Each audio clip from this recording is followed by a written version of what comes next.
Քաղաքացիական անհնազանդությամբ են սպառնում պատասխանել քաղաքացիների իշխանությանը, եթե թույլ չտան 190 հոգանոց քննարկում անցկացնել վաղը խորհրդարանում 44-օրյա պատերազմի զեկույցի մասին։ Կենտրոնական ընտրական հանձնաժողովում փոխվել է Ուժեղ Հայաստան Սամվել Կարապետյանի հետ դաշինքի անվանումը, հեռացվել է ազգային բարերարի անունը։ Ուժեղ Հայաստանն այսօր նախընտրական ցուցակը ներկայացրել է ԿԸՀ։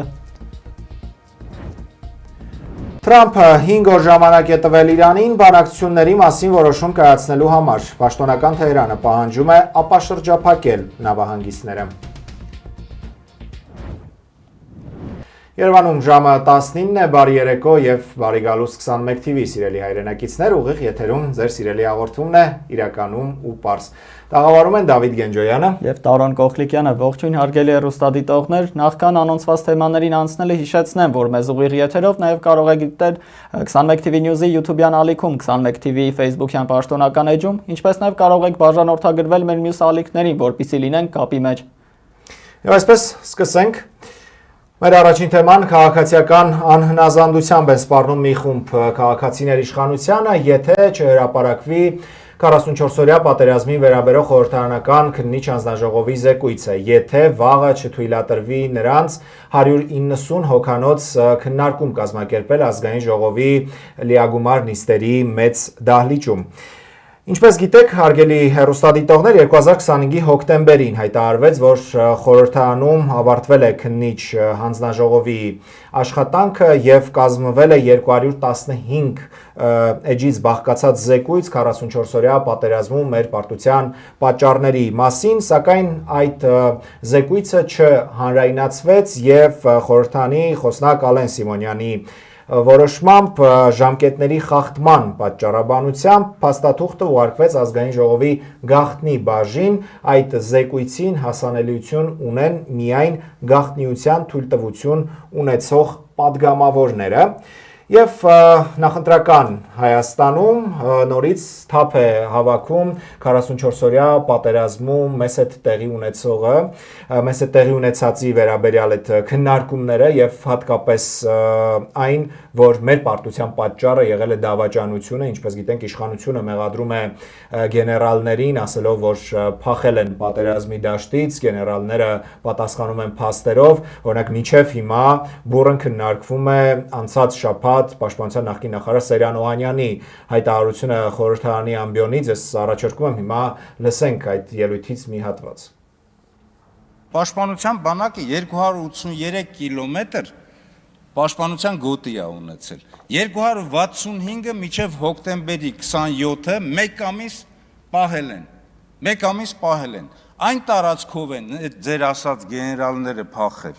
Եվ ես գտնում եմ, որ այդ պատասխանատվությունը հենց ձեր վրա է, որովհետև եթե ՊԲ-ն է որոշում ընդունում, հաստատում է գլխավոր շտաբը կամ Ղարաբաղի նախագահը, իսկ եթե մի քանի զորամիավորում են ՊԲ-ն եւ մի քանի հայաստանյան զորամիավորումներ, ապա գլխավոր շտաբի պետն է այնտեղ որոշում ընդունում եւ հաստատում եք դուք ձեր պատասխանատվության գոտով է Ադրբեջանը շրջանցել, եկել հասել Շուշի Բերձոր, Բերթաձոր եւ Հայաստանի Հանրապետության սահմաններ, Գորիս, Կապան եւ Մեղրի այդ սահմանները։ Օհանյանի խոսքից հասկանում ենք, որ նա մեղադրանքի սլաքները ուղղում է ոչ միայն Փաշինյանի կողմը, այլև 2020-ի պատերազմի ժամանակ Հայաստանի զինված ուժերի գլխավոր շտաբի պետ Օնիկ Գասպարյանի ուղղությամբ եւ Գասպարյանը արձագանքել է, մասնավորապես առաջարկել է ազգային ժողովում փակ նիստ հրավիրել, որտեղ պատրաստ է խոսել եւ ներկայացնել պատերազմի եւ դրանից հետո տեղի ունեցած իրադարձությունները, ժամանակն է առերեսվել իրականության հետ եւ պայթեցնել շրջանառվող բոլոր ստերն ու անհարկի շահարկումները, պատրաստ եմ զինված ուժերին վերաբերելի մասով ներկայացնել մանրամասն եւ բազմակողմանի փաստարկված վերլուծություն, սա Օնիկ Գասպարյանի հայտարարությունից մեջբերում էր։ Ես չգիտեմ, թե ինչն է օրինակ խանգարում արդեն նախկին գլխավոր շտաբի պետին, երբ նա դեռ պաշտոնի էր եւ պահանջում էր իր շտաբի հետ միասին Նիկոլ Փաշինյանի հրաժարականը, այդ մասին չխոսել հրապարակային եւ հիմա ինչու է ցանկանում խոսել այդ մասին փակ, երբ այն իրավիճակը մենք ունենք այսօր, որ Արցախը ամբողջությամբ օկուպացված է, կորցրել ենք ամբողջությամբ Արցախը։ Այո, հետաքրքիր է, որովհետև կարծես թե 2023 թվականին, երբ որ այդ հանձնաժողովը սկսեց գործել, նա արդեն իսկ այդ նույն մարդկանց ներկայությամբ, որոնց ներկայությամբ նա ցանկանում էր ելույթ ունենալ, խոսել է։ Հետաքրքիր է, այո, իշխանություններից ներկայացրեցին, որ իմաստը որն է, եթե արդեն խոսվել է այդ ինչ չասված բաներ կա, տարակուսանք է կարծես թե նրանց մոտ, կարծես թե կարծում են նոր բաներ պետք է ի հայտ գա, սակայն կարծում եմ ավելի տրամաբանական լինի հրապարակել այդ փաստաթղթում եղածը եւ հասանելի լինի, որպեսզի նման շահարկումներ անընդհատ չլինեն, որովհետեւ տիրապետում են շատ սեղմ քանակով մարդիկ ինֆորմացիային եւ անընդհատ շահարկումները եւ չես հասկանում որն է ճիշտ, որը սխալ, որովհետեւ թե լրագրողներից թե պատգամավորներից տարբեր կերպ են մեկնաբանում ամեն այդ տողերը, որ թե ինչպես է ասվել։ Հատկանշական է, որ Շուշիի անկման համար ի սկզբանե Օնիկ Գասպարյանը կարծես թե հենց Նիկոլ Փաշինյանին մեղադրանք էր ներկայացրել դեռ 2021 թվականի ընտրություններին, սակայն նա մինչև վերջ չտարավ այդ թեզը, իսկ նա բավարարվեց ուղղակի հայտարարություններով եւ աջակցեց երկրորդ նախագահ Ռոբերտ Քոչարյանին։ Եվ այդքանով բավարարվեց, հիմա ուղղակի զարմանալի է, թե ինչու ամեն ընտրությունից առաջ այդ խոսույթը այլի դուրս է գալիս եւ հստակ մինչեւ ավարտ չի հասնում։ Եվ Փաշինյանն էլ նրան հակադարձեց ու նրան մեղադրեց Շուշիի անկման համար։ Այս շաբաթ նաեւ հանրապետական կուսակցության քարտուղար Էդուարդ Շարմազանովը խոսել էր պատերազմի ընթացքում Նիկոլ Փաշինյանի հետ ունեցած երկու հանդիպումների մասին, երբ կառավարություն էին հրավիրվել քաղաքական ուժերի ներկայացուցիչները։ Ես առաջարկում եմ Շարմազանովի այդ հարցազրույցի այդ հատվածը լսենք։ Հոկտեմբերի 12-ին ինքը մեզ դա արդեն հրապարակային է, հոկտեմբերի 12-ին ինքը մեզ հրավիրում է։ Ինքը ասում է վարիանտ չունեմ հաղթելու, արդեն բանը անցել է, հոպը բան իրավիճակը վատ է։ Ասեմ պատերազմը ինչ եք առաջարկում։ Ես այդքան մարդու մոտ ասում եմ, ինչ են քեզ առաջարկում։ Ասում է 5+2։ Ասեմ պարոն Փաշինյան, ինչ են առաջարկում։ Ասում պարոն Շարմազան, սեպտեմբերի 27-ին ասեցի պարլամենտում, ասում դենվաղ 27-ն ա եղել, հիմա արդեն հոկտեմբերի 12-ն է, կարող է, ասում չէ 5+2, ասում իսկ 5+2 առաջ, ասում հա, ասում բա համաձայն ի՞նչն է խնդիրը։ Հոկտեմբերի 10-ին ինքը գալիս է մեզ ասում, դրան ինչ պատասխան։ ոչ էլ ասես, ոչ էլ, մի շաբաթ հետո էլի հրավիրեց, կանգնեց ասեց ամեն ինչ պրծացա, հոկտեմբերի 19-ին, բա իմ կռիվ իր այդ ի՞նչն է։ Ես ասում 10-ին, մինչև 19-ն էլի, օքեյ, կարա, հոկտեմբերի 19-ից հետո ով զոհվել է, իրա խղճին է։ Իրա խղճին է, հոկտեմբերի 19-ին, 12-ին ես իրան առաջարկել եմ, էդ էլ ոնց եղավ։ Ասեցի, պարոն վարչապետ, ով կարող է կանոն, դե ինքը եկավ, ասեց տղի ջան, ասեց վիճակը վատ է, այս չկա, այն չկա, ինչ կա, ոչ ասեցին, ընդեղ տղեկ ասեցին, ու էլի 10-15 կուսակցության ներկայացուցիչ կար։ Ասեցին ձև կա, վերա դասավորվենք, խմբավորվենք, ռեսուրսը բան, ասեց չէ, ձև չկա հաղթանակի, ասեցին դե որ չկա կանոնեսի ու ասի ես ոչ թե քեզ մեղադրանքով եմ ասում, ես էլ եմ քո տեղը, ամեն երեխայի ընտանիքի ճրակն է, պլյուս իրան բանակցային առումով, եթե դու վաղը չես կարող ռազմաճակատում իրավիճակ լավացնել, եթե վաղը ռազմաճակատում վիճակն ավելի վատ ալնելու, դա երևալու է նաև դիվանագիտական սեղանին, չէ՞, ինչքան մեր վիճակը վատ եղավ, այնքան Ադրբեջանի պահանջները շատ են ելնում։ Եվ ով կարա կանգնեցնի, ասի Մակրոնը կարող, ասես Մակրոնը շատ կուզի, բայց Մակրոնի ազդեցությունը Ալիևի վրա չի հերիքի։ Տրամպը ասես կարաբաց ինքը խառնա ընտրություններով, ինչ մեկ ընտրական պրոցեսը, միակ մարդը Պուտինն է, որ կարող ասի, բա որ Պուտինն է, ստե նստել ինչ ես անում։ Մեզ ուր ես կանչել, գնացեք այնտեղ խոսացեք։ 10-ին մեզ հրավիրեց, արդեն մի շաբաթ հետո, ասեց ես ես հրավիրել եմ, որ տեղեկացնեմ, դրանից առաջ անվտանգության խորհրդի նիստ էր։ Ասեց մեզ հրավիրել, ասեց ես ես հրավիրել եմ ոչ թե քննարկեմ, եթե 12-ին ասեք տելևիզորից չի մանակ էլի։ Տեղեկացնեմ, որ Պուտինի հետ խոսել եմ, Ալիևը համաձայն է 5-2-ին։ Նոսի հա, նոսի իմ մոտ ցավ գրած է էլի։ Ալիևը համաձայն է, պատերազմը կանգնեցնում ենք։ Ասում եմ ինչ։ Ասում եմ Լավրովի պլանի մոդիֆիկացված տարբերակ։ Ասում եմ այսինքն ասվածիկը 5+2։ Ու այնտեղ մարդիկ կային, չեմ ուզում անուններ տամ։ Դες ոչ մի թիզական մենք խմբավորվենք էլի Սարդարապատ բան, ես ասել եմ ընկեր, ես քեզ 12-ին էլ եմ ասել, որ պատերազմը կանգնացել, մեր կուսակցության բանը է դա եղել, որ համանախագահների հետ առաջարկին համաձայնվի։ Ու իմ համար ես արդեն որ դուրս եմ եկել, Իմ համար ես նույնիսկ զեկուցել եմ նախագահային, մեր թիմակիցներին, որ պատերազմ բրցնում է 5+2-ն ինքը համաձայնվում է։ Ոչ իմ համար զարմանալի մի օր հետո գիշեր ինքը մտավ ուղիղ եթե ասեց որ կասկա ունի, բրոնեժիլետ ունի, հակեք գնացեք պատերազմ։ Եթե ինքը մեզ այդ օրը ասում է որ պատերազմը բրծած է, մենք ավելին դե ուրիշ բան էլ ասեց մեր վիճակը այնքան պրոբլեմատիկ է, որ Մեղրից մինչև Տեղգյուղ, հետո ասեց Մեղրից մինչև բան, Վարդենիս, Սոտք ասեց Պուտինին խնդրել եմ հեռախոսազրույցի մեջ 15 հոգի մարդ ա եղել, որ Ռուսաստան այդ ռուսական դրոշները դնեն, որ ադրբեջանցիք չմտնեն Սյունիքը վեկալեն։ Հայաստանի իշխանությունը դեռ չի արձագանքել այս հայտարարություններին, որը հնչեցրել է Էդուարդ Շարմազանովը, կարծում ես կլինի արձագանք առաջիկայում։ Կարծում եմ նախընտրական շրջանը հաշվի առնելով կլինի շատ կոշտ պատասխան եւ նորից մեղադրանքներ, սակայն ցանկալի կլիներ, որ այս ինֆորմացիան ավելի շուտ հայտնի լիներ, որովհետեւ այն անձինք, որոնք բարձրաձայնել են, նրանք ի սկզբանե տիրապետում էին որոշ չափով այդ ինֆորմացիային, որպեսզի ավելի շատ ժամանակ լիներ եւ մարդիկ արդեն հասկանային եւ կարողանային վերլուծել ոչ թե ընտրություններից, երկու ամսից էլ քիչ ժամանակահատվածում նման նուրբ թեման արծարծել եւ շահագործել կամ շահարկել այդ թեման։ Դե գիտես, այն ինչ որ ասում է Էդուարդ Շարմազանովը, մենք պատերազմից հետո բարբերաբար տարբեր կողմերից լսել ենք եւ նաեւ լսել ենք Նիկոլ Փաշինյանի մեկնաբանությունները, հայտարարությունները, պատասխանները, թե ինչի համար է արվել եւ այլն, բայց մենք այդպես էլ ըստ էության չենք ստացել այդ պատասխանը, թե ինչու չկանգնեցվեց պատերազմը ավելի շուտ, երբ դրա շանսը կար, երբ դրա մասին իսկապես կար պայմանավորվածություն եւ այդ հարցի պատասխանն է, որ ամենաշատը օդում կախված է մնացել ու որևէ հստակ եւ սպառիչ պատասխան արձագանք չկա այդ հարցին, թե այո, ինչու հոկտեմբերի վերջին, երբ իսկապես կար այդ շանսը կանգնեցնելու պատերազմը, թեկուզ եւ տարածքների զիջման գնով, որը մենք հետո զիջեցինք, բայց միևնույն ժամանակ ավելի մեծ թվով զոհերի հետ միասին, ինչու դա տեղի չունեցավ ավելի շուտ տարածքների մասով, հատկապես որ Նիկոլ Փաշինյանը խորհրդանի ամբիոնից տարիներ հետո պատերազմից հայտարարում էր, որ կարող էր լինել նույն իրավիճակը, բայց առանց կորուստների, առանց զոհերի, այնպես որ սա մի հարց է, որը անընդհատ հետապնդելու է Նիկոլ Փաշինյանին եւ հիմա հաշվի առնելով այո նախընտրական շրջանը այս հարցը անպայման նրան անընդհատ տալու են, կարծում եմ վաղը նաև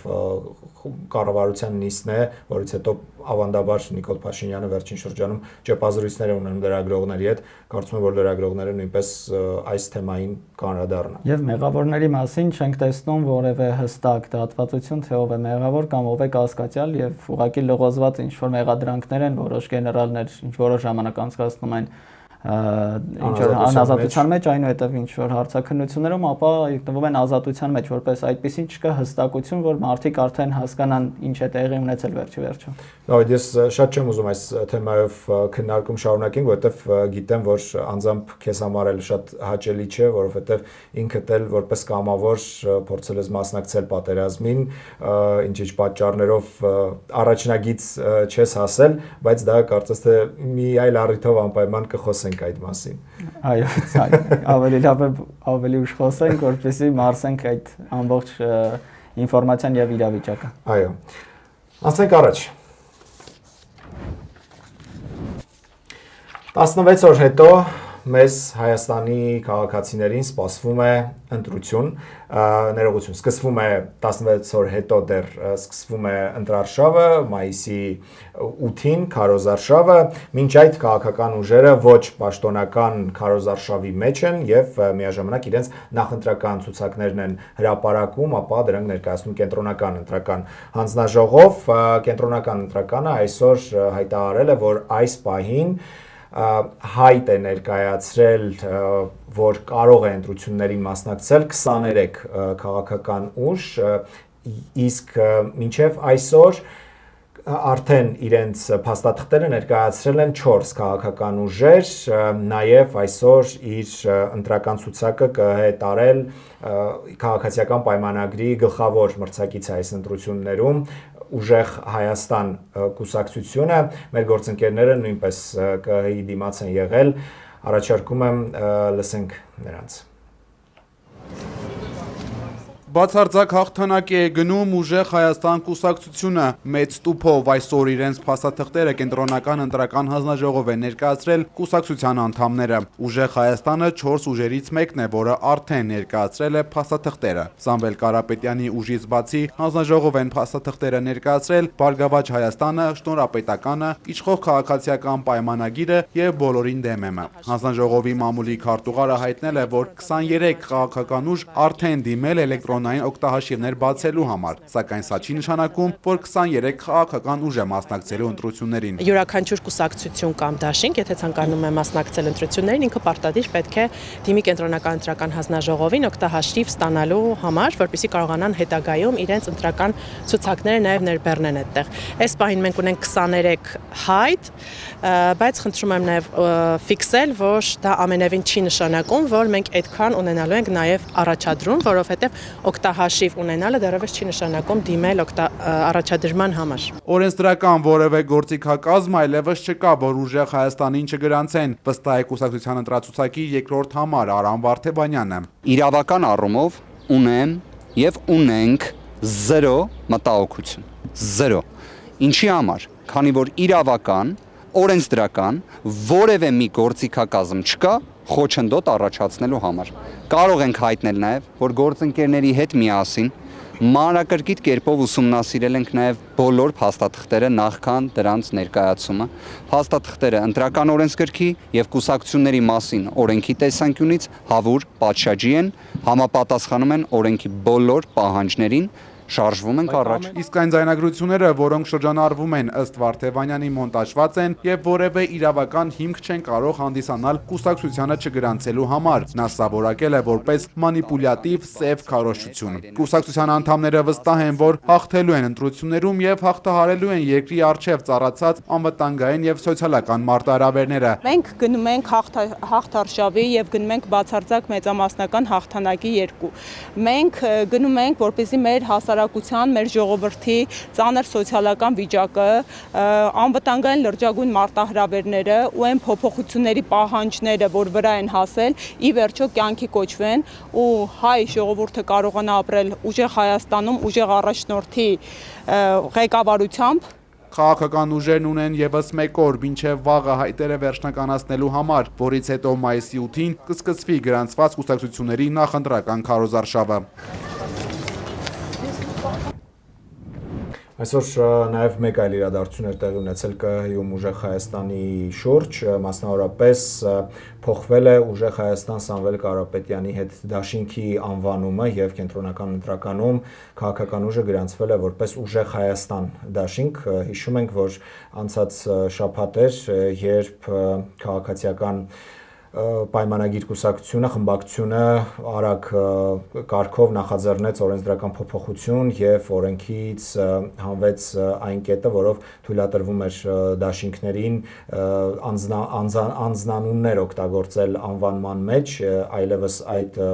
թույլատվությունը չկա եւ Ուժեղ Հայաստան կուսակցությունը գրանցվել է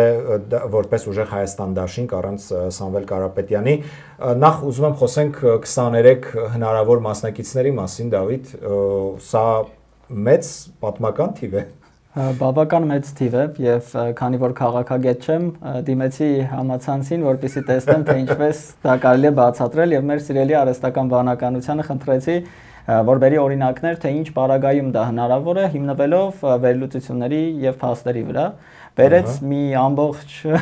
պատմություն, թե ինչի պատճառով կարող է դա լինել։ Ամենառաջինը ասում է, երբ որ քաղաքական դաշտում կա ֆրագմենտացիա, այսինքն բաժանված են քաղաքական ուժերը եւ չունեն ընդհանուր կետեր, հիմնականում մեզ մոտ այդպես է, քաղաքական, ինչպես տեսնենք, ուժերը բավական տարանջատված են եւ նույնիսկ ընդդիմադիր հայացքներով ուժերը չեն կարողանում գտնել այն կետը, որի շուրջ կարող են համախմբվել եւ այդ իսկ պատճառով թիվը այդքան մեծ է։ Երկրորդ կետը նշվում էր, որ բավական հեշտ է ստեղծել կուսակցություն եւ այդ իսկ պատճառով ուղղակի ցանկացողները առանց հստակ տեսլականի կամ հեռանկարի կարող են ստեղծել կուսակցություն եւ դա կարող է բերել ձայների փոշիացման որը բացասական կողմերից է, սակայն նաև կարևոր է նշել, որ այս ընտրությունները ոչ թե հենց վարչապետի ընտրություններն են, այլ падգամավորների, այսինքն արդարացված է այն կերպ, որ կան մասնագետներ, որոնք ցանկանում են ուղղակի ներկայացված լինել եւ հնարավոր է ունեն այդ աջակցությունը մարդկանց կողմից, որ մարդիկ ցանկանում են նրանց տեսնել որպես падգամավոր որոշ հարցեր բարձրացնելու համար։ Ասվում է ամենակարևորը, որ մեզ մոտ կա քաղաքական վստահության ճգնաժամ, ոչ ոքի չի վստահում եւ այդ իսկ պատճառով նման կուսակցությունների թիվը եւս ապացույց են եւ ամենակարևորը վտանգն է, որ պոպուլիզմի կամ կարճաժամկետ ինչ որ խնդիրներ լուծելու համար է այդ ամենը արվում, որովհետև ինչպես տեսնում ենք, կուսակցությունները շատ արագ են ձևավորվում, գոնե 6 ամիս առաջ չգիտեինք այդ կուսակցությունների մասին շատ հաճախ եւ ընդհանրեն ընտրություններից ամիսներ առաջ իմանում ենք, որ նման ուժեր կան եւ նրանք փորձում են ինչ որ կերպ մասնակցել։ Դա բավական հետաքրքիր է, որովհետև մեծպես փոքր երկրում նման մեծ ահռելի քանակով կուսակցությունների խումբ, որոնք կարծես թե բոլորը նույն բանի մասին են խոսում, սակայն չեն կարողանում իրար հետ համագործակցել, զարմանալի ուղղակի։ Եվ հետաքրքիր է ժողովրդավարության մասին է խոսում փաստը, որ մի երկրում ընտրություններին մասնակցում է ոչ թե 2-3 քաղաքական ուժ, այլ միանգամից 23։ Հնարավոր է, նշվում է, որ հնարավոր է մարդիկ ցանկանում են տեսնել այդպիսի մեծ քանակի եւ կարող են ընտրել, սակայն շեմը դժվար կհաղթահարի այդ 23-ից գոնե կեսը։ Դժվար է պատկերացնել, որ 13 կուսակցություն հնարավոր է մտնի օրինակ ազգային ժողով, դա բավական բարդ է, սակայն ավելի լավ կլիներ այդ պարագայում, ոչ թե տեսնեինք մեկ մեծամասնություն եւ երկու փոքր ընդհանրեն ընդդիմության ներկայացուցիչներ։ Դե մենք գիտենք, թե ովքեր են ըստ էության հավակնում շեմը հաղթելուն եւ իշխանություն վերցնելուն կամ իշխանությունը պահպանելուն, եւ այդ ուժերից մեկը Ուժեղ Հայաստան կուսակցությունն է, որը շատ արագ կազմավորվեց, ձևավորվեց եւ դարձավ ըստ էության Հայաստանի այսօր գլխավոր ընդդիմադիր ամենամեծ ուժը եւ երեք իդեպ կուսակցությունը արտահերթ համագումար արեց եւ հաստատեց իր նախընտրական ցուցակը, որի ընթացքում լրագրողների հետ ճեպազրույցի ժամանակ Նարեկ Կարապետյանը երկու ուշագրավ հայտարարություն արեց, ես դրանցից առաջինն եմ հիմա ուզում ցուցադրենք։ Մասնորապես Կարապետյանը դիմում էր չկողմնորոշված հատվածին, ընտրության իրավունք ունեցող չկողմնորոշված քաղաքացիներին։ Հիմա լսենք Կարապետյանի խոսքը եւ քննարկենք։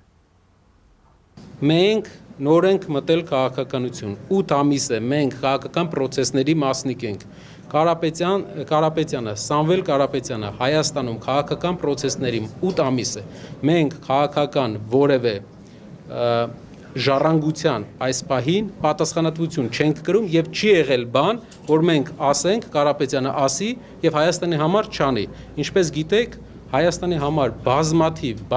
բարեգործական ակցիաների մասնակից է Հայաստան համահայկական հիմնադրամի, ինձ թվում է ամենամեծ, հայտնի է որ ամենամեծ դոնորն է, այդ միլիոնավոր, տասնյակ միլիոնավոր, 50-ից ավել միլիոն դոլարի ներդրումները իր։ Մենք տեսնում ենք, որ հողի վրա մարդկանց հետ շփվելուց իրենց կյանքի փոփոխություն չենք տեսնում։ Ինչ է դա նշանակում։ Դա նշանակում է, որ որակական նոր առաջնորդություն է պետք, Կարապետյանը, ով մինչև այս միջոցներ էր ուղարկում Հայաստան, ով մինչև այս Հայաստանի բոլոր հարցերով իրեն դիմում էին, հարցերը իր հնարավորությունների սահմաններում հայկական բոլոր պետական կառույցների դռները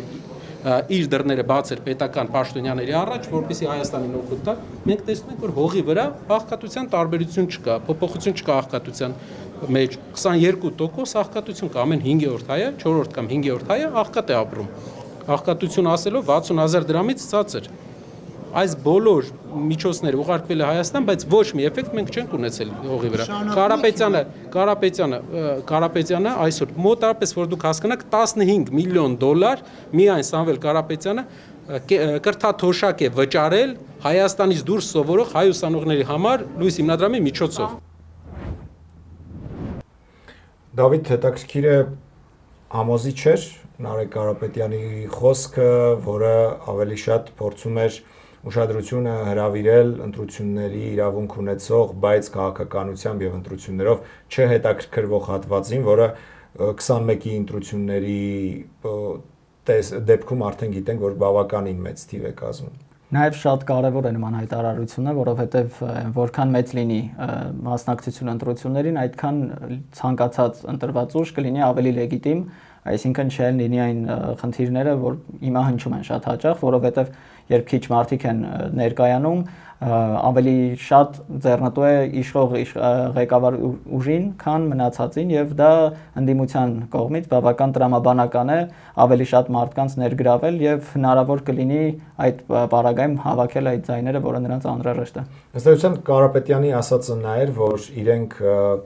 ընդամենը 8 ամիս է, որ մտել են քաղաքականություն եւ դրանից առաջ մասնավորապես նրա հորեղբայրը ազգային բարերար Սամվել Կարապետյանը միայն բարեգործությամբ է զբաղվել, իր աշխատած գումարները Հայաստան ամերիկական հիմնադրամի միջոցով ուղղել է Հայաստանում, Արցախում տարբեր կառույցների ստեղծմանը եւ այդ գումարի 50 միլիոն դոլարի մասին նշեց Նարեկ Կարապետյանը եւ այդ գումարից 15 միլիոնը ուղղվել է Լույս հիմնադրամին, որպեսզի հայաստանցի երիտասարդները հնարավորություն ունենան արտերկրում, լավագույն բուհերում ուսանել, բայց կարծես թե իրենք երբ հետ են դարձել ու տեսել թե ինչն է արդյունքը այդ ծախսված գումարների, հասկացել են, որ առանձնապես բան չի փոխվել սովորական քաղաքացու կյանքում եւ 22% աղքատությունը շարունակում է լինել Հայաստանում, այսինքն ամեն 4-րդ, 5-րդ քաղաքացին Հայաստանում աղքատ է համարվում եւ այստեղ նաեւ Կարապետյանը խոսում էր այն մասին, թե ինչպես են ընտրում, որ քաղաքական ուժերի հետ հուշագիր ստորագրեն, համագործակցեն, հիմա առաջարկում եմ այդ հատվածն էլ լսենք։ Մի սկզբունք ունենք, պետք է մենք ունենանք այնպիսի ուժերի հետ դաշինք, այնպիսի ուժերի հետ համագործակցություն, որոնք պատասխանատվություն չեն կրում այսքան ժամանակ Հայաստանում տեղի ունեցող իրադարձությունների համար, որևէ պատասխանատվություն նոր ուժերի հետ։ Այսքան լուսավորն ու հակը կրում են պատասխանատվությունը ցես։ Իմ կարծիքով կուսակցությունները, որոնք նոր են, ավելի մենք ազատ կլինենք ժողովուրդը տեսել է արդեն բոլոր ուժերի ներկայացուցիչներին իշխանության ղեկին եւ լավ, վատ, հրաշալի ղեկավարներ ինչ որ ոլորտներում ունեցել ենք, ինչ որ ոլորտներում ունեցել ենք վատ ղեկավարներ, բայց մենք տեսնում ենք, որ մեր երկրին պետք է նոր ուժերին հնարավորություն տրվի, փոփոխություն արվի նոր կադրերով։ Այս պատճառաբանությունը որքանով համոզիչ է, ընդունելի է։ Այնքանով է ընդունելի, որ բազմիցս տեսել ենք մեր տարբեր բարերարները, մեր Սփյուռքի հայրենակիցները, թե ինչքան են օգնել եւ ինչպես են օգնել Հայաստանին, բայց արդյունքը ինչպես մենք տեսել ենք, չի բավարարել եւ դա այն հարցերից է, որ ցանկալի է բարձրաձայնվի, ինչպես 2020 թվականի երկրորդ Արցախյան պատերազմի հանգամանքները, որովհետև դա է պատճառներից, որ Հայաստան եւ հայկական Սփյուռք այդ կապը բավական խաթարվել է եւ դա հարգելի պատճառով է, որովհետև չեն տեսնում արդյունքը եւ որպես այդպեսին Հայաստանը բոլոր հայերի կենտրոն չի արդարացնում այդ խոսույթը։ Իսկ նոր քաղաքական ուժերի եւ նոր այսպես մասնագետներին քաղաքականություն, պետական կառավարման համակարգ բերելու այդ մղումը որքանով է արդարացի, արդյոք այդտեղ չկա ինստիտուցիոնալ հիշողությունից կտրվելու խնդիր եւ նոր աշխարհընկալմամբ գալ մի համակարգ, որը արդեն 30 տարի լավ թե վատ գործում է։ Այո, կարևոր է նաև փորձի արկայությունը այդ ամենում, այո, ինչքան էլ ամբիցիոզ եւ խելացի են լինում երիտասարդները, սակայն փորձառու մարդիկ պետք է լինեն նրանց կողքին, որպեսզի, ինչպես դու նշեցիր, ինստիտուցիոնալ կարողանան առաջ տանել, որովհետեւ երկիրը այսպես թե այնպես 30 տարի եւ ավել կարողացել է իր արտաքին եւ ներքին քաղաքականությունը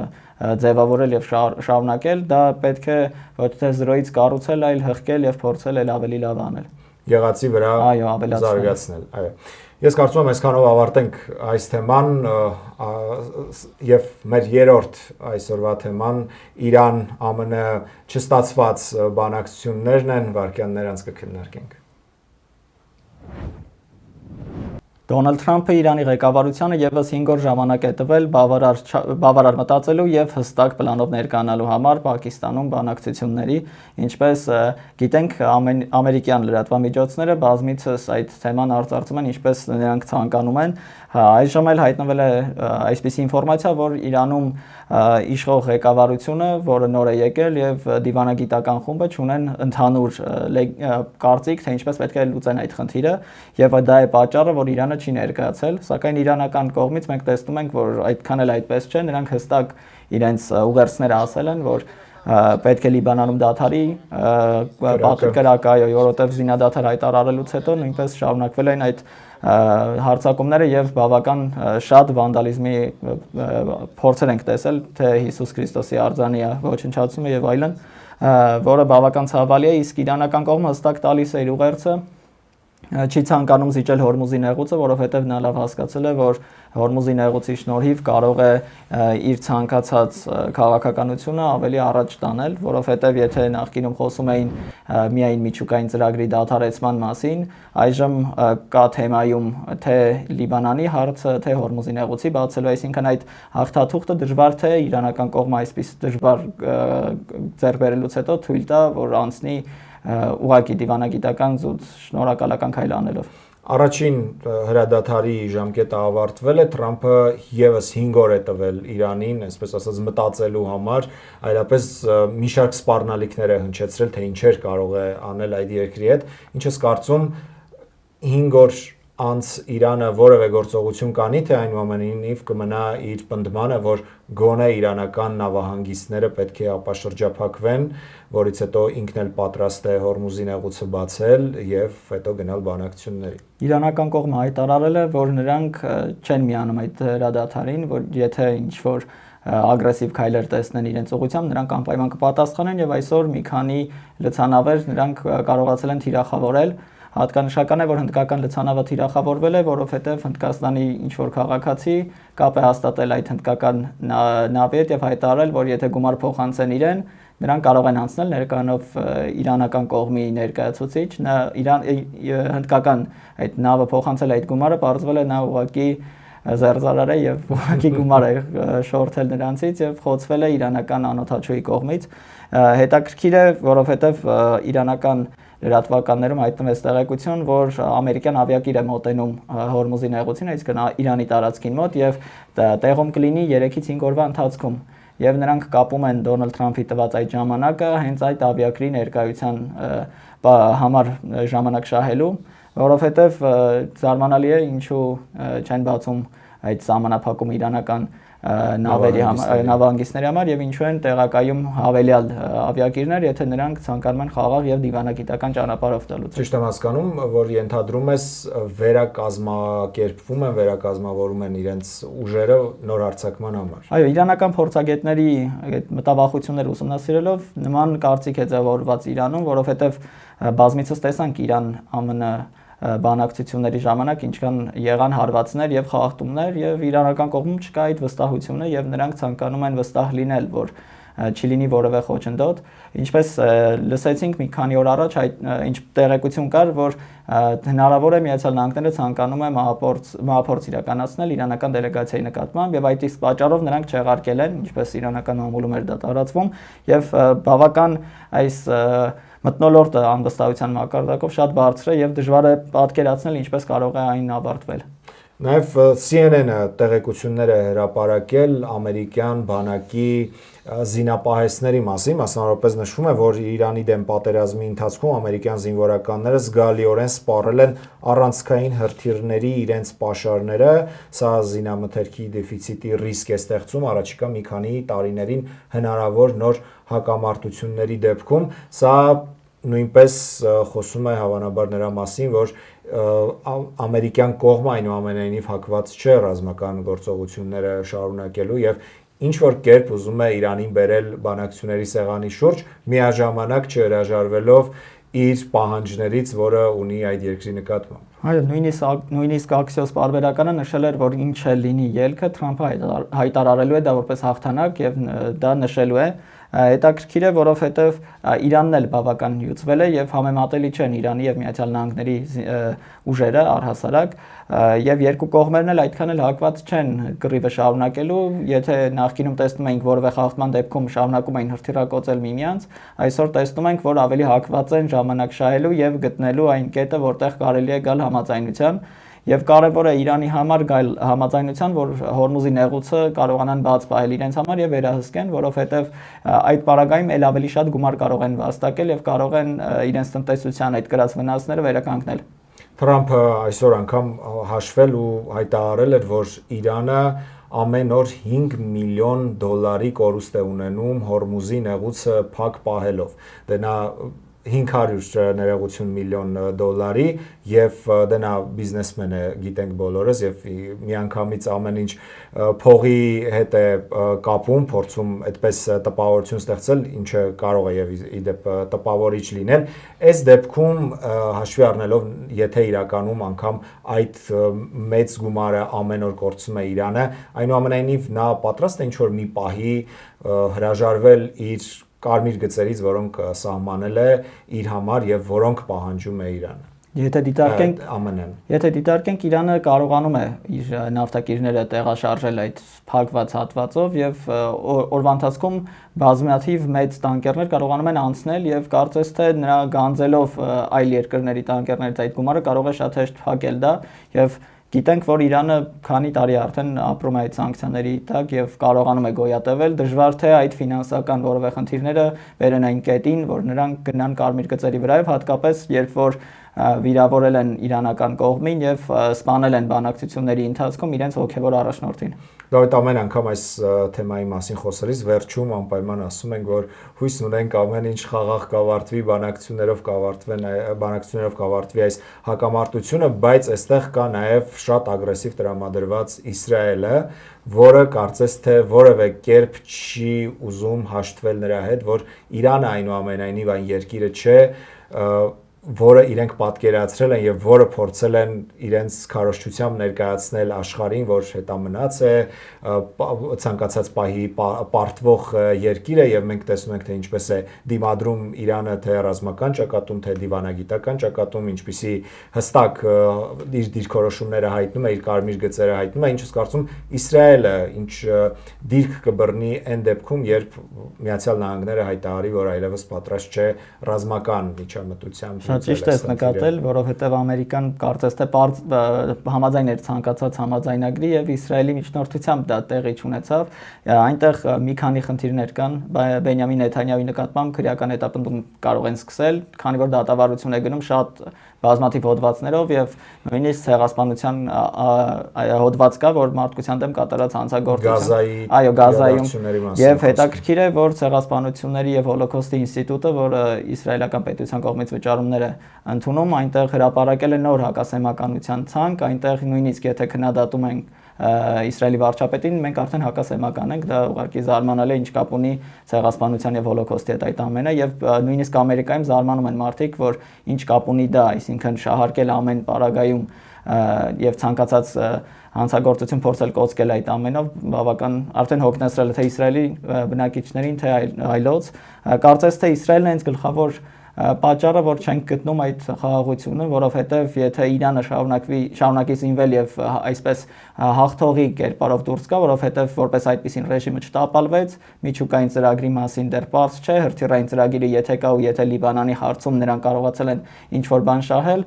Իրանը միանշանակ հաղթող է դուրս գալիս, որովհետև տեսենք ում դեմ է նա պայքարում այսքան ժամանակ, իսկ Իսրայելը ամենագլխավոր թշնամին Իսրայելի Իրանն է եւ Իրանն էլ համարում է հենց Իսրայելը։ Դոնալդ Թրամփը նույնիսկ հայտարարեց